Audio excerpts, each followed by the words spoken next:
Hey guys, Mr. Jalapeno here with another episode of Jalapeno Drywall. And on today's project, I'm going to show you how to repair a bubbling tape here on the ceiling in the dining room. The homeowners had a minor water leak and I'm just going to show you how to repair it. So first thing I'm going to do here is get some plastic and make a containment. That way I don't make a big old mess, especially here in the dining room. Then I'm just going to get the utility blade and I'm going to cut at the ends of the paper tape. Not all that paper tape was bubbling, so if I don't cut at the ends, it's just going to remove all the paper tape, which is not necessary. And then here I'm just going to use my stud finder to find those trusses behind the drywall. Luckily there is a truss behind the seam here, so I'm able to put a couple screws right there. Just make sure that when you're putting up the screws not to go too deep in with the screws. You don't want to rip that drywall paper. And also, depending on how severe the water damage was, you might have to replace the drywall. Luckily, they fixed the issue quick. That way it didn't create even more damage here. And after you're done putting up all the screws, go ahead and prime it.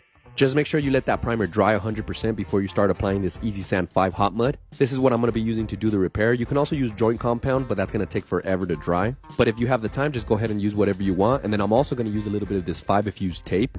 So what you have to do